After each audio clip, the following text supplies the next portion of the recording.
Am I audible? Okay, so I think actually today I will be using an American accent mostly, unless you have a very set opposite opinion. Like if you want me to use British accent, I can, but I will be using American. So, okay. And so today we have the discussion, Common Strange English Idioms Explained. So do all of you know what an idiom is? Just answer me in general, I guess, if you do. Or don't. Yeah, I know, I was just saying for in chat to answer, but okay. So for an, okay, back to British. Okay, so for idiom, it is basically an instance or a scenario that explains something else poetically.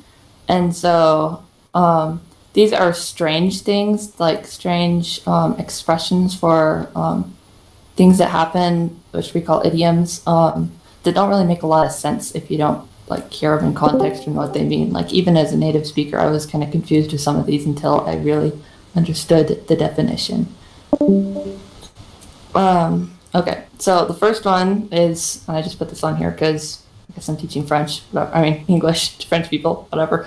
So it's, pardon my French, and it's not because French is a bad language or anything, or excuse my French, is used as an informal, so not something you would use to like with someone who's older than you or someone who's in a formal situation, like professional, whatever. So it's just kind of a slang. So it's an informal apology or excuse me for profane language or curse words, typically used before the profane part of the sentence. So you would usually use it, you would usually say, pardon my French, before you cuss. Yeah, okay, so why French of all languages do they say? Like, why don't they say, pardon my Spanish or something? So I think this is because the English royalty in Europe spoke French for a while.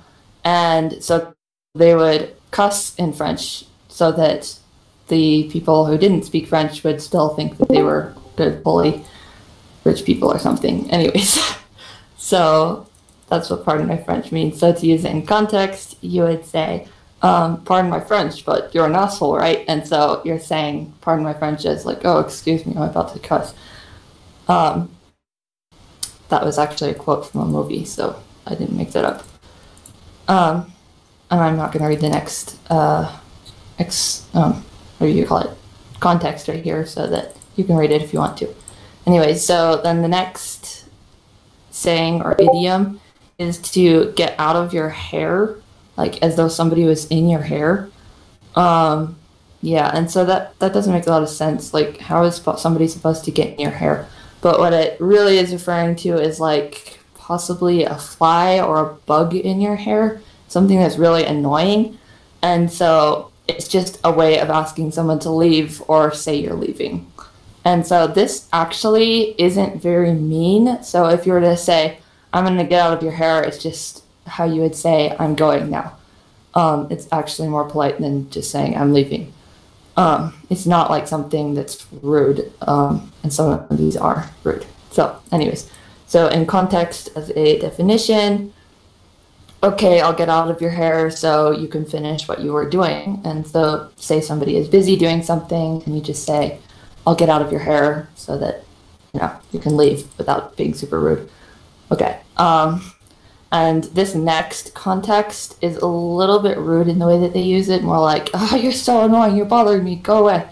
And so it's, would you get out of my hair? I have to finish my assignments. And so it's just like an exclamation, would you get out of my hair? Yeah. And then this is to express someone's, express being in someone's way, like kind of in their way of doing things and preventing them from their progress. Or vice versa, so they're in your way. Yeah. So if you wanted to be mean, you could say get lost or jump in a lake. Those are more things you would say if you're really annoyed with someone. Otherwise, get out of my hair is just something that you generally say if they're like, I don't know, in your way, but not really in a mean way. They're just kind of, yeah, it's not that mean. Okay, so those two, get lost or jump in a lake, basically mean the same thing: to leave, go away from someone or you, but in a mean way, so like rude. Anyways. Okay, and the next one is ash to ashes, dust to dust. And this one kind of means everything goes to where it came from and is essentially, I don't know, like what it came from. Yeah.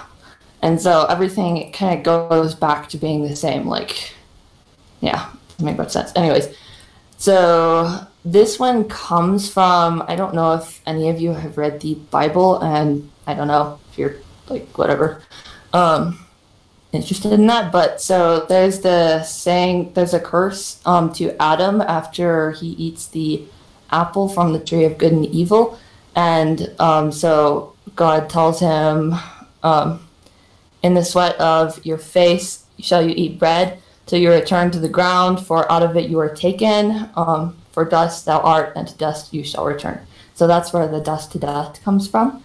And I don't really know why they say ash to ashes, but I don't know why they put in ash to ashes. It's not part of the curse, but I think it basically means, you know, trees growing up, burning, the ashes becoming dirt again, and then growing up and then burning. So ash to ashes, dust to dust.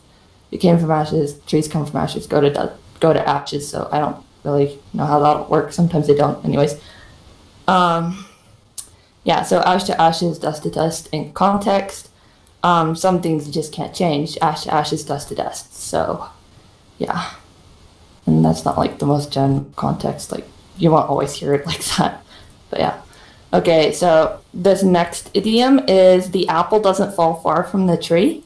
And so if you just imagine a tree growing up and an apple falling from it, it probably only falls 10 feet and then rolls maybe a little bit. And that next tree, that the apple seeds will grow right next to that last tree, right? So they don't travel that far from the last tree. And so basically fall from the tree, I guess, fall far from the tree. So that just means that he's kind of following in his footsteps and doing the same things his dad did, and is a very similar person. Okay, so Maxime wants me to repeat from the apple doesn't fall far from the tree. Okay, if you want, I can switch mics, get a different microphone. This one isn't the greatest, and it has a lot of noise. So if you want me to switch mics, just tell me in reaction. I guess I'm probably pronouncing that wrong, but you know. Okay. Yeah, I'm gonna switch mics real quick, so I'm gonna mute and then I'll come back. Okay, can you hear me? Yeah. Can you hear me now or no? Okay. Good. Yeah, I was having some connection issues. Maybe it has something to do with the VPN, I don't know, but anyways. So, starting back at the apple doesn't fall far from the tree, or where? Okay, I'll just start back at the meaning of apple doesn't fall far from the tree. Okay, so it basically means people, like the children, aren't much different from their parents, or they typically follow in the same path. They maybe get the same jobs, don't move far away from home, talk in the same manners, react to things the same way. So that's what the apple doesn't fall from the tree is, basically alluding to an apple actually falling from a tree. Oh, heck. Hey, back. Can you hear me?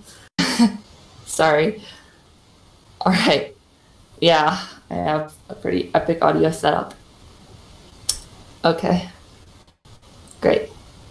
Now I don't know where to start from. Can you guys tell me what you have and haven't understood? Would you like me to talk slower or anything different? Like, just give me some feedback on how this is working. Ready? Can you hear me? Anyways, okay. The apple doesn't fall far from the tree, so the apple doesn't fall far from the tree. In context, little Jacob's as much of a dreamer as his old man. The apple doesn't fall far from the tree, I guess. Be that context, basically saying he's a dreamer too, just like his dad was, and that's that. Okay, So this next one is very strange and a little bit like it really sounds mean, but it's not really. It's just kind of a funny thing to say in English. And it's eat your heart out. So like, yeah. So meaning be jealous. You can't have what you want. So devour your own wants, kind of. So eat your heart out in context. So I got a 3-month summer break this year. Eat your heart out. So that's like 2 kids talking to each other. And one of them got a 3-month school summer break. And so he's like, eat your heart out. Sorry, you can't have it. And so just be jealous. And it's not really something mean to say. It's just like joking, right? Even though it sounds really vulgar, it's just, whatever. So guy 1, Judy agreed to go out with me. Guy 2, what? I've been trying to get, for like a year. And she says yes to you, like just like that. Guy 1, haha, eat your heart out. So basically they're like talking about a girl that they want to go out with, like on a date.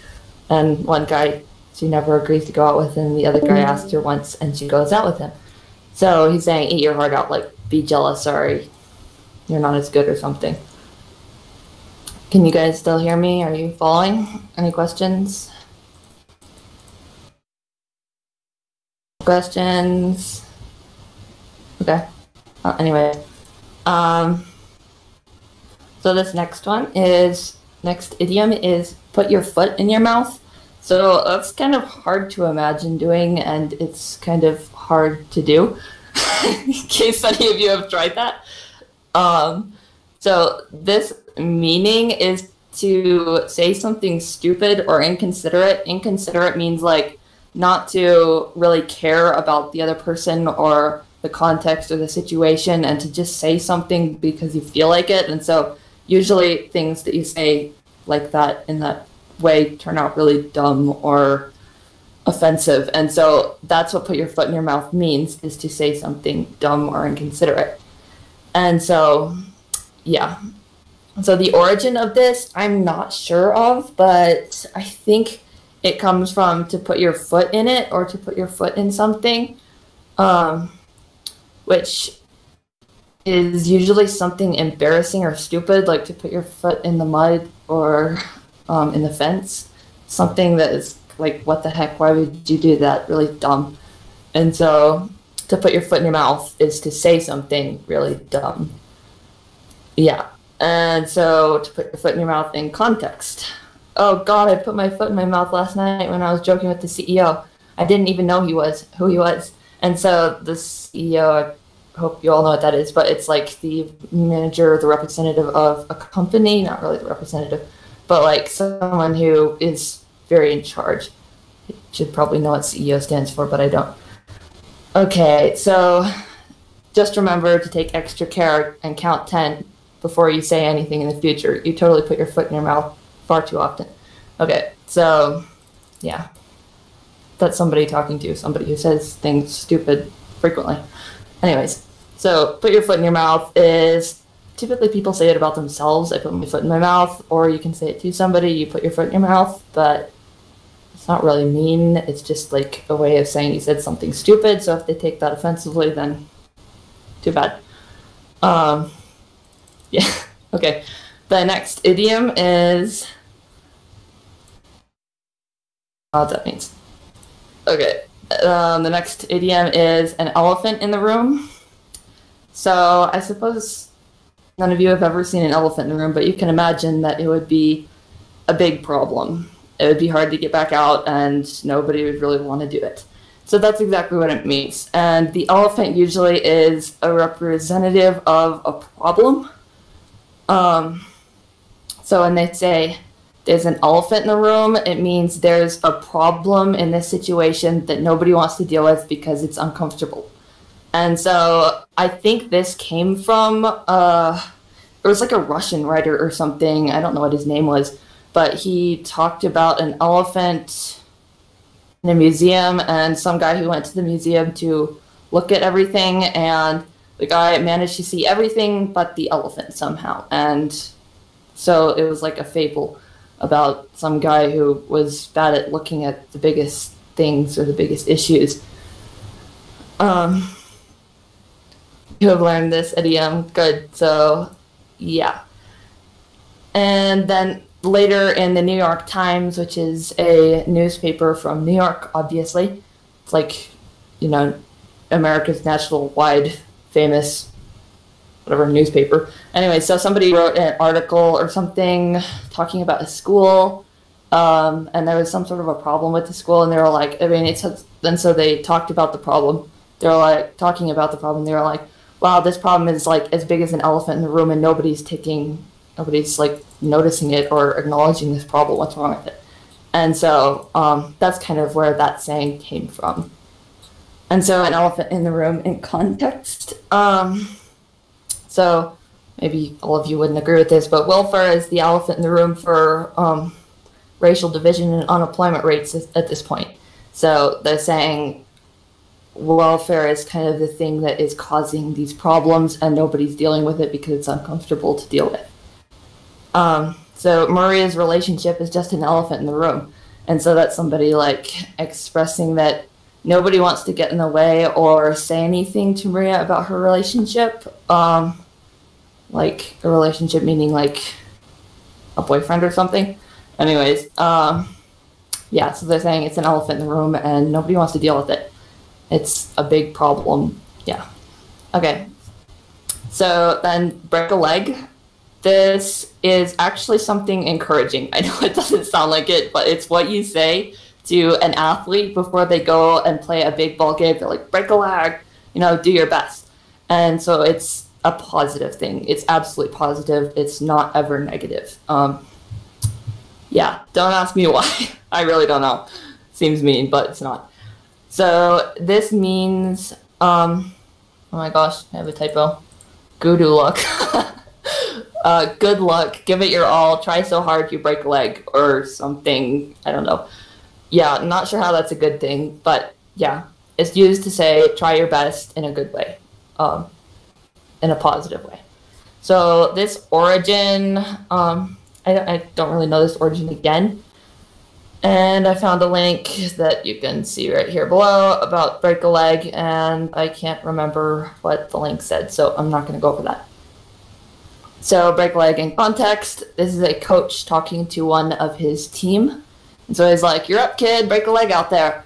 And so like this kid was, you know, on the bench or whatever, and then he's up to play in the game. And so the coach, to encourage him and to say, do your best, is like, break the leg, right? Yeah, doesn't make much sense, but that's what it means. So to butter someone up is the next idiom. You guys all with me still? Need me to go over anything? Are we good? Can you still hear me fine? Like, I think it's good, but yeah, just checking in. Okay. So this next one is to butter someone up. This is meaning to praise or flatter or captivate someone to please them, especially for favor. So this is like,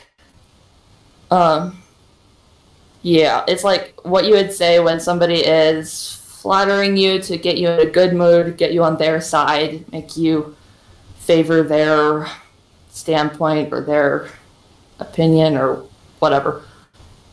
And I think I found this link right here that was saying basically it comes from, it was a customary religion in ancient India to throw butterballs at the statues of their gods to please them and appease their whatever mentality or anger or whatever. And so I don't really know why they would do this, but they would throw butterballs at them apparently. And so to butter someone up in context would be like, she always manages to butter him up, would be like, she always manages to get him in a good mood, probably because he has a negative perspective toward everything or something, but she always manages to get him on her good side, right? So buttering them up may not have been the best approach. It would be like trying to flatter them, or yeah, flattery may not have been the best approach in that situation. Probably talking about context of, who knows, a game or something where people are on your opposite team. I don't know. So this next idiom is butterflies in one's stomach. So, yeah, it doesn't make much sense. Like, I don't know how you would get alive butterflies in your stomach, but it's used to describe a feeling, like, you know, when you're nervous, you kind of get like a slight bellyache, or I don't know, like you feel weird, like your stomach and your guts feel weird for some reason. I don't really know the chemistry of that, but anyways, so it's to be nervous about something. It's popularly referring to being attracted to someone. So like if you like somebody or think they're attractive or good looking or something, then you get butterflies in your stomach.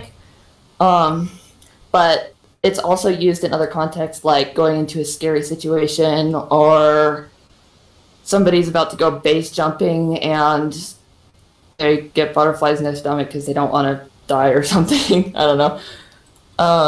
So the origin, apparently first used by like an article or a book or a newsletter letter or something. Yeah, I'm just gonna skip over a bunch of this, but basically he gets butterflies in his stomach every time he thinks of jumping off something or something. I don't know. It's kind of boring. Okay, so butterflies in one's stomach in context. As she walked in to the front of the school, she could feel butterflies in her stomach awakening. So that just means like at her first day of school or something, she was nervous. Yeah. Okay, so this last idiom is to kill something, and so they just use the word kill. I just put the to and something on either side as placeholders for pronouns, or a pronoun. So this means to spend or pass something, most commonly used when talking about time. So to kill time in context would be like, I sat for hours just watching the lake to kill time, and so that would be to pass the time. That would work too. But when they say to kill time, it means to pass the time or to like spend it doing something. Like when you're waiting for something and you're very, I don't know, you have a lot of anticipation, you're nervous about it or something, then you would say to kill the time. In between now and the event, you would spend it doing something, and they say kill. I don't know why. And so because it's so often used like that, it's been used in other contexts as well. So when you hear it, like, okay, so I'll give you an example here. The song, you know, does any of you know the song Señorita? It's a pretty popular American song currently, I think. So in the song Señorita, they're like, we danced for hours in the sand to kill the sunrise. So they didn't like shoot the sun or anything. They just, like, the whole sunrise they were dancing, and so for some reason they expressed that with to kill the sunrise, like as though it was time.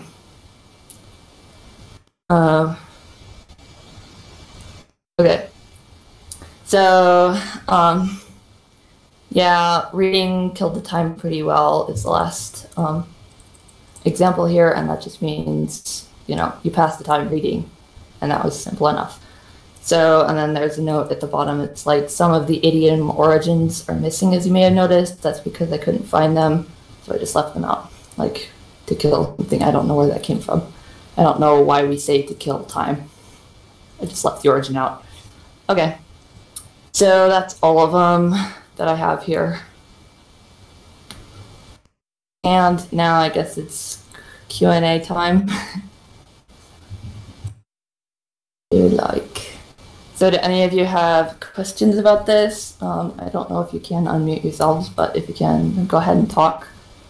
I can give you pointers and tips on accent as well, if you would like.